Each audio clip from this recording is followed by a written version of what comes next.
Bonjour. Savez-vous qu'en termes de communication, il existe quelque chose de très puissant que j'appellerais la stratégie des silences. Waouh, la stratégie des silences. Je me souviens, avant que je serve le Seigneur, alors que j'exerçais plus ou moins un métier de commercial, on m'avait appris à faire très attention.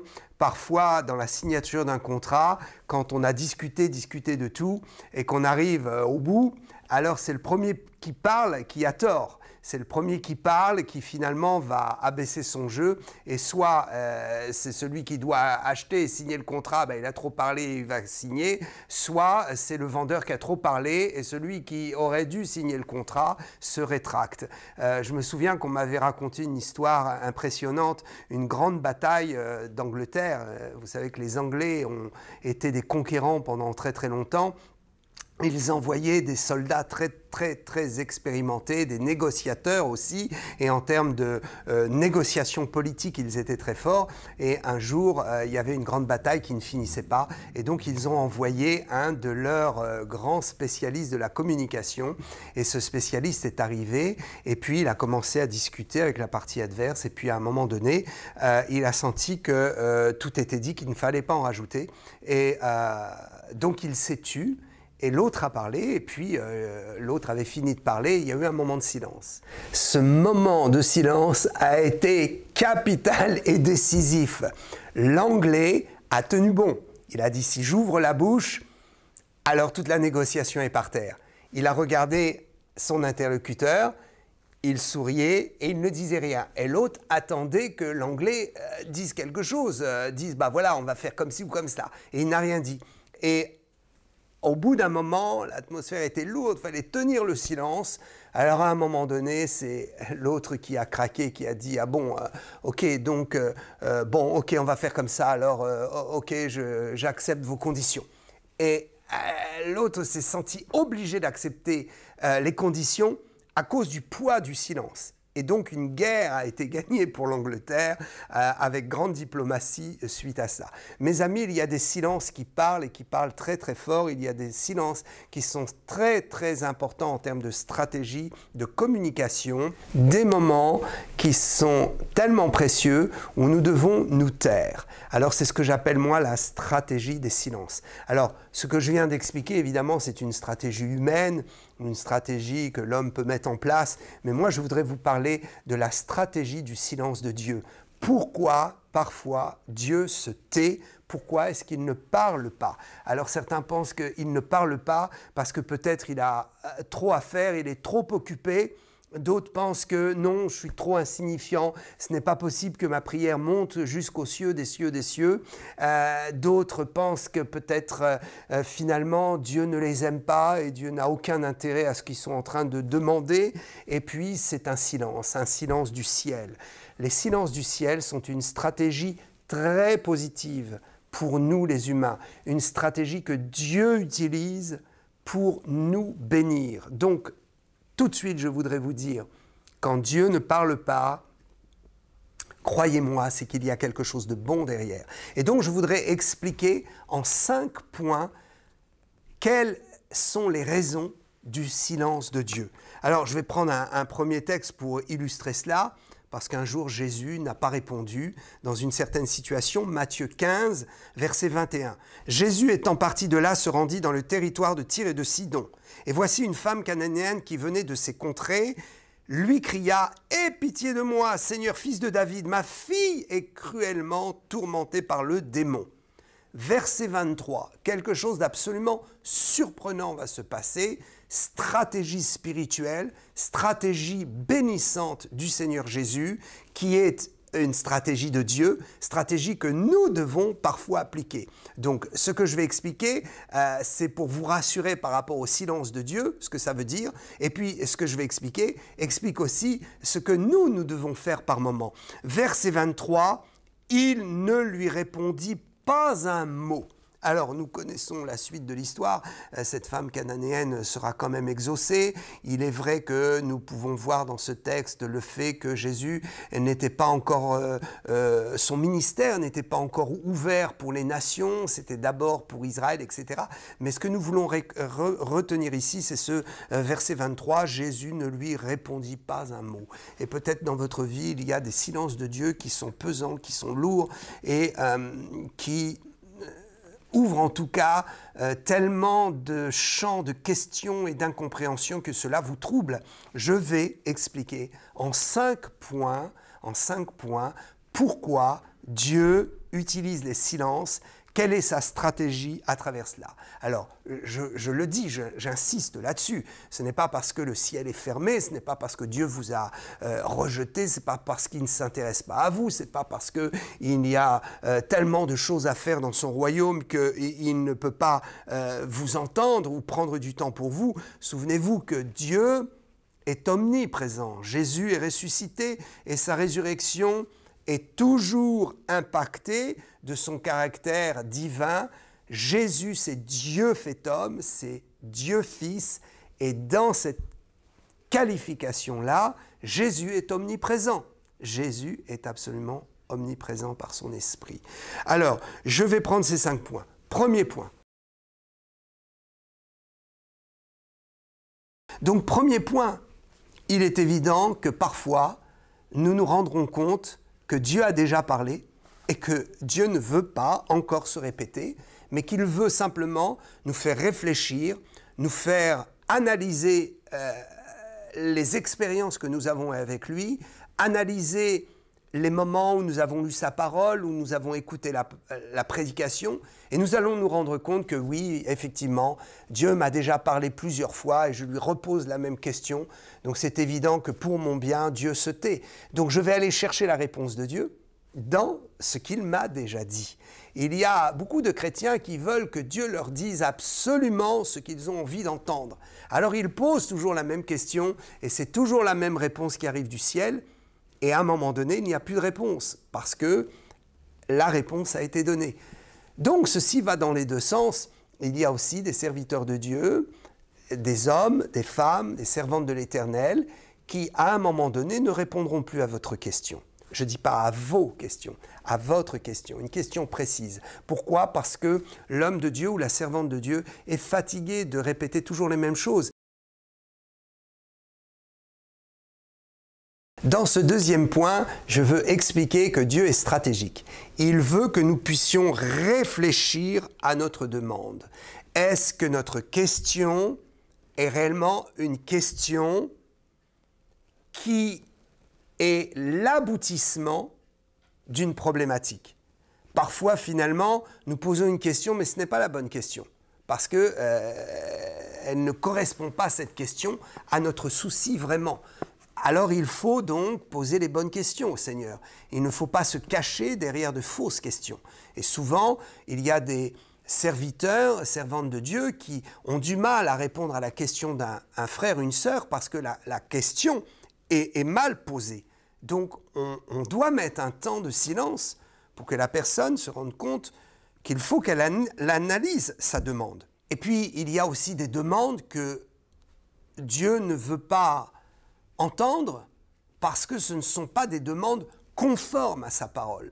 C'est-à-dire que Dieu va faire silence de façon à ce que nous réfléchissions aussi, est-ce que ma demande, qui est réellement une demande pour le coup bien formulée, qui correspond à un désir, un besoin dans ma vie, est-ce que sa demande, finalement, elle est conforme?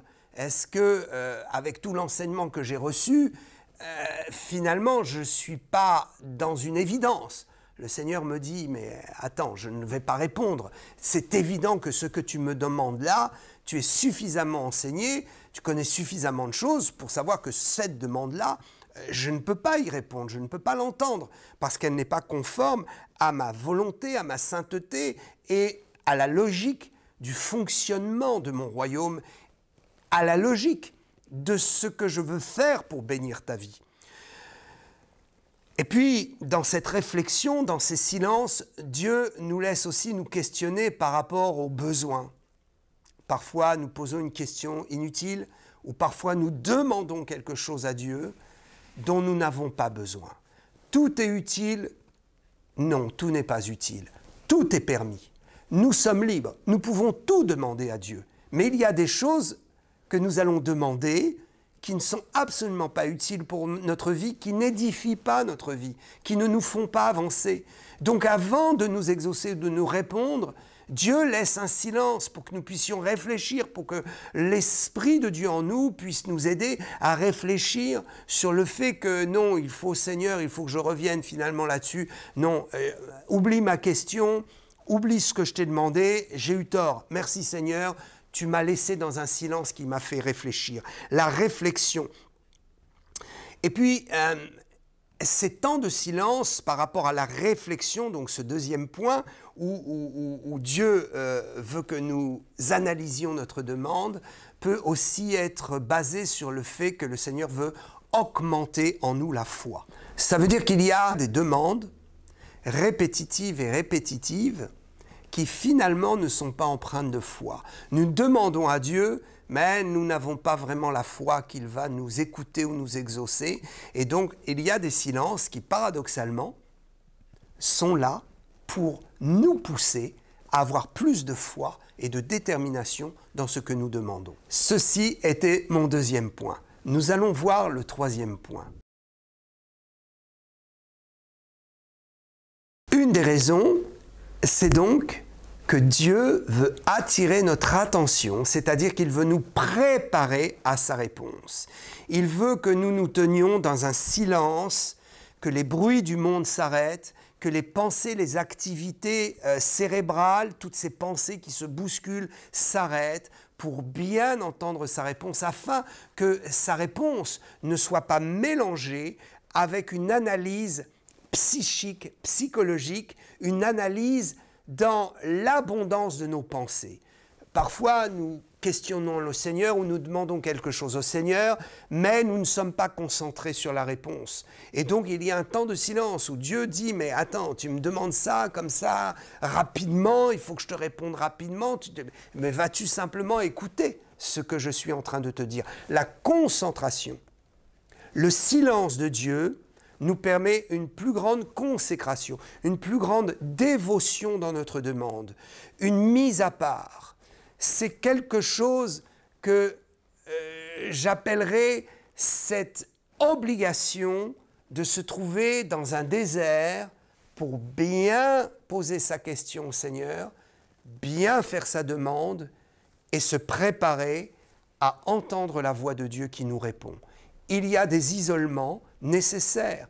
Je bénis le Seigneur pour les retraites spirituelles. Je vous invite à faire des retraites spirituelles. Peut-être que la réponse de Dieu va se trouver précisément dans un retrait de l'activité de ce monde, dans une retraite spirituelle. La retraite, ce n'est pas que je vais en arrière ou que je m'arrête, non, c'est que je me retire, je me retranche de l'activité de ce monde pour être plus en communion avec le Seigneur.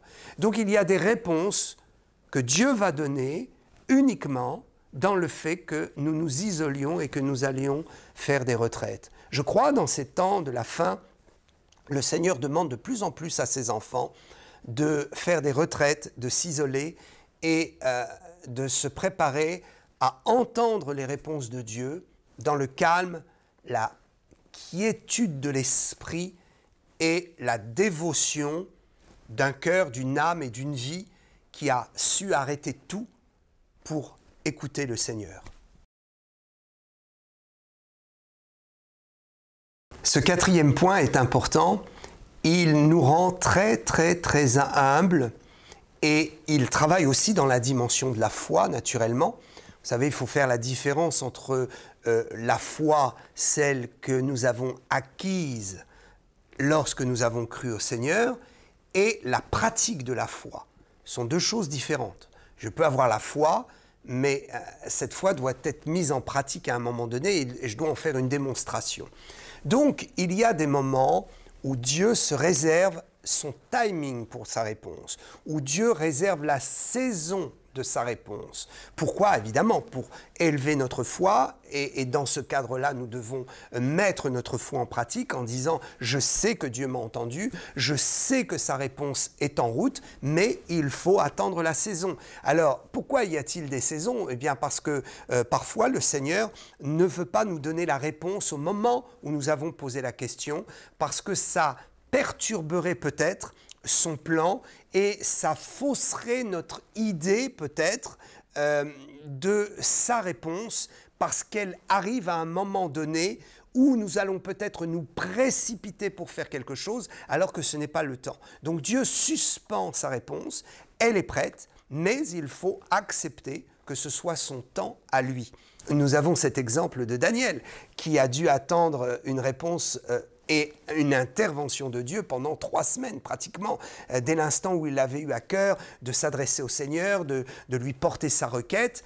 La réponse était partie de Dieu, mais il y a eu un temps entre le moment où l'homme de Dieu a posé sa problématique, a prié, a demandé un exaucement, et le moment où Dieu a fait descendre sa réponse et son exaucement. Pourquoi? Parce qu'il y a eu un combat dans le ciel. Pendant 3 semaines, le diable a combattu la prière et la réponse de Dieu pour Daniel.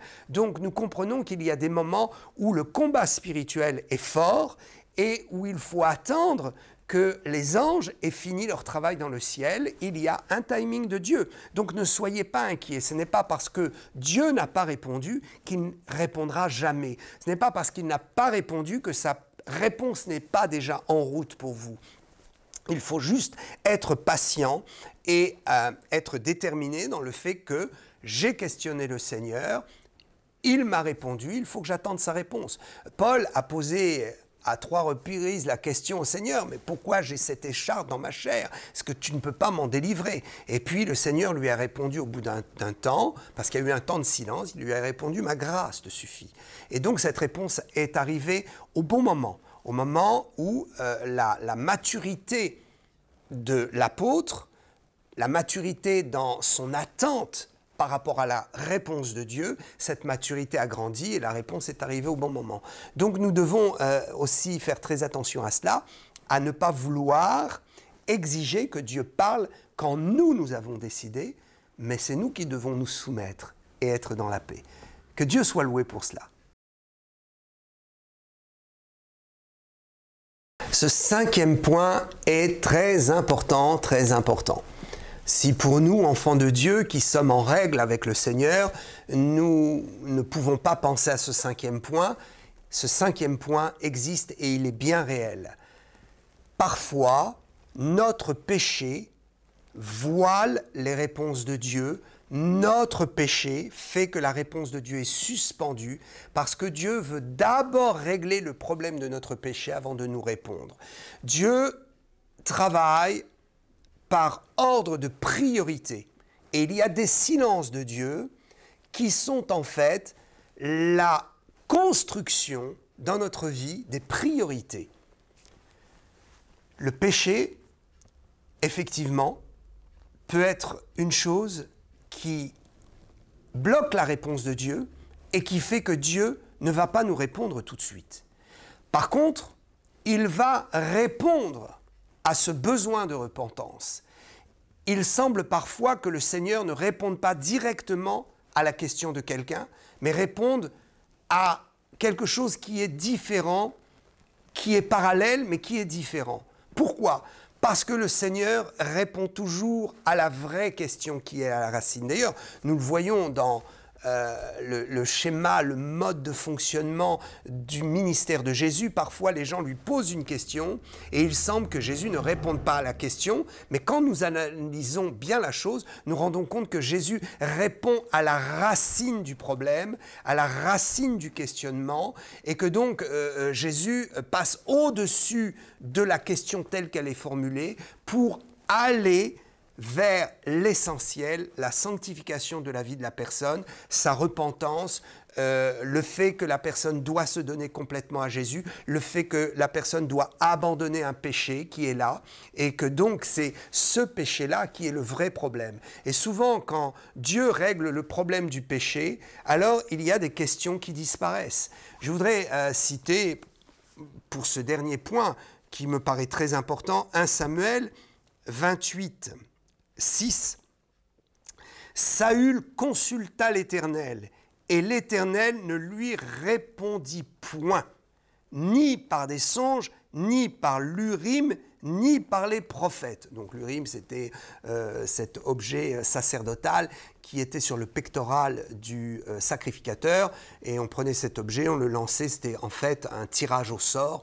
Dieu répondait par le sort, ça c'est l'Ancien Testament, c'était l'Urim. Voilà. Donc là, ici, le roi ne peut pas obtenir de réponse ni par songe, ni par les rituels de la loi, ni par les prophètes. Il est notoire de constater que le roi est progressivement parti dans une déchéance, un renoncement de la véritable foi et un reniement de l'Éternel, un reniement de ses oracles, de ses préceptes, etc. Et que, évidemment, Saül a très mal fini. Alors, je voudrais prendre un autre texte aussi qui est important, Proverbe 1, 28 et 30. « Alors, ils m'appelleront et je ne répondrai pas.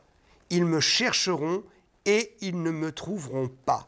Parce qu'ils ont haï la science et qu'ils n'ont pas choisi la crainte de l'Éternel.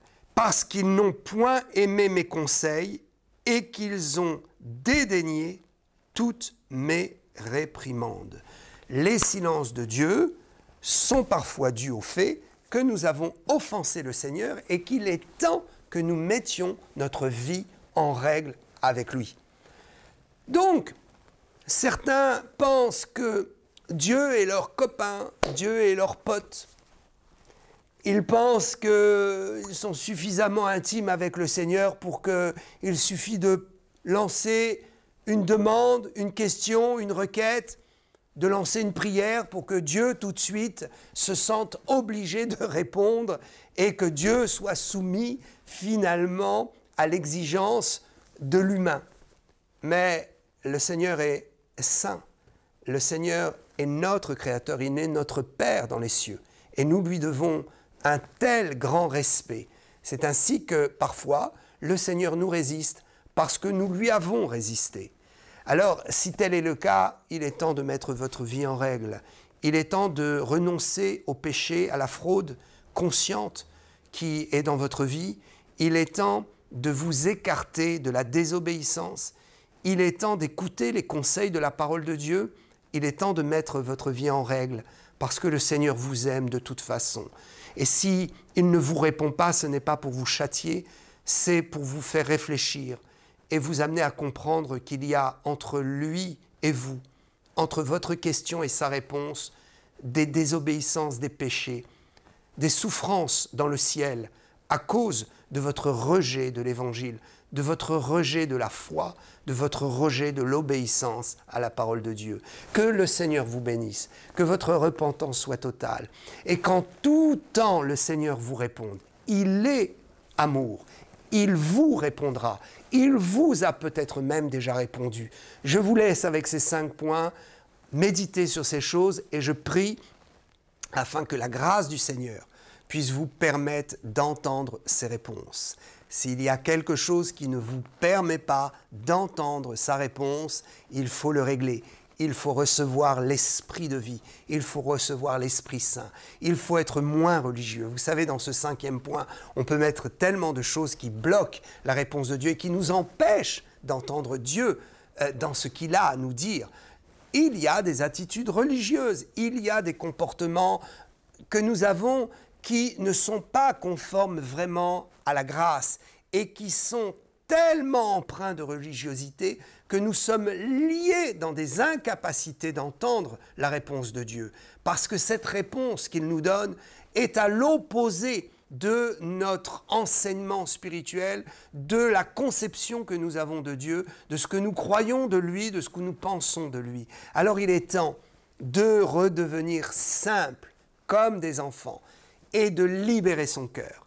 Sachez que Dieu vous aime. Sachez que le Seigneur est un Père qui est bon avec tous ceux et celles qui tournent leur regard vers lui. Dieu est bon même avec les méchants, mais le problème, c'est que la bonté de Dieu ne peut pas s'exercer sur le méchant, parce que le méchant a fermé la porte de son cœur. Mais celui qui ouvre son cœur recevra la bonté du Seigneur. Je prie pour vous que la grâce surabonde et que des temps de rafraîchissement viennent sur votre vie, sur notre vie à tous et sur l'Église avant que le Seigneur ne revienne. À bientôt, à bientôt.